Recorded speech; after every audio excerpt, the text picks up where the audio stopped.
Bonjour les amis et bienvenue sur Français avec Dounia. Je voulais vous rappeler que tous les textes sur ma chaîne sont disponibles sur le blog Français avec Dounia, si jamais vous avez envie de les lire. Vous allez trouver le lien dans la barre de description ainsi que dans le commentaire épinglé. Je voulais vous informer également que tous les textes sont traduits dans la majorité des langues. Il vous suffit tout simplement d'appuyer en haut à droite sur la touche CC pour faire apparaître la traduction dans votre langue préférée.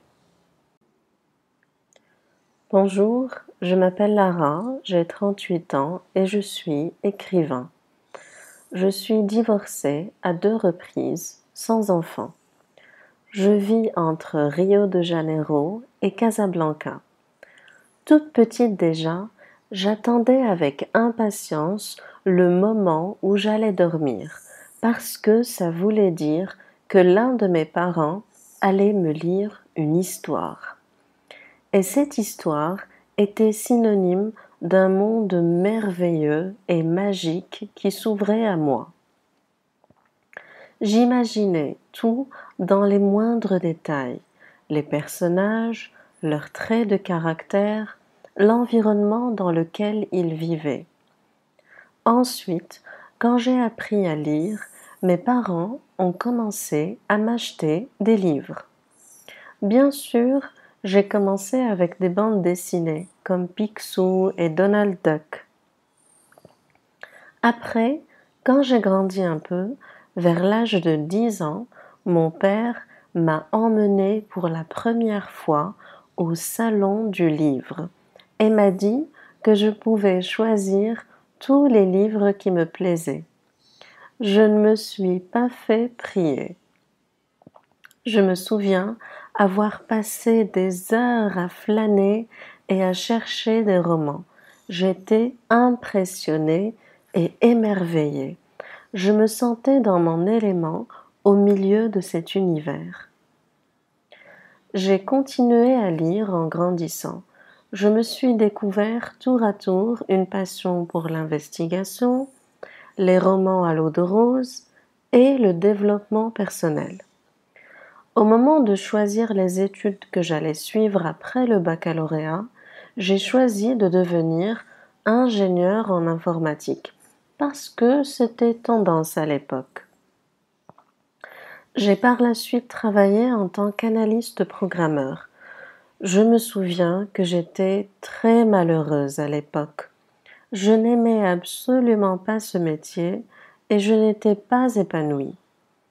Après 5 ans passés avec cette compagnie, un peu après la crise de 2019, ils ont décidé de me licencier sans raison apparente, comme ils ont licencié une bonne partie de mes collègues. Le lendemain de mon licenciement, j'étais un peu perdue. Je ne savais pas vraiment ce que j'allais faire de ma vie. J'avais un sentiment de joie d'avoir quitté un emploi que je détestais, mêlé à de la peur du lendemain et de l'avenir.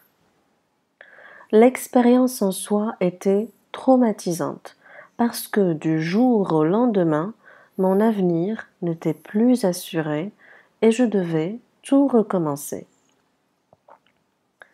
J'ai décidé de prendre un peu de temps pour me retrouver avec moi-même et savoir ce que je voulais faire de ma vie.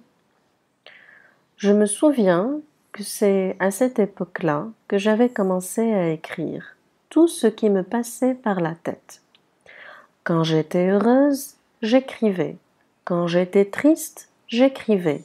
Et plus j'écrivais, plus j'arrivais à affiner mon style et à mieux décrire les événements et à faire vivre les personnages. Écrire est également devenu une thérapie pour moi. En parallèle, j'ai continué à lire énormément. J'avais découvert la technique de la lecture rapide qui, comme son nom l'indique, permettait de lire vite tout en comprenant ce qu'on avait lu. Sans vraiment y croire, après quelques mois, j'avais pris mon courage à deux mains et recommençais à postuler à des emplois liés à l'informatique. Un jour, j'étais sur Facebook et j'ai lu l'annonce d'un concours d'écriture.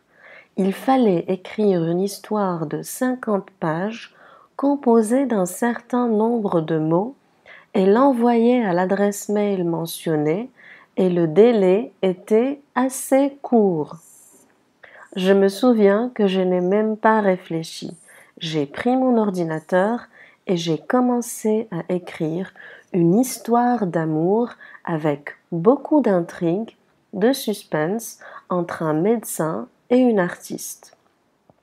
Je n'ai presque pas lâché mon ordinateur pendant 5 jours. J'écrivais, ensuite je relisais le chapitre.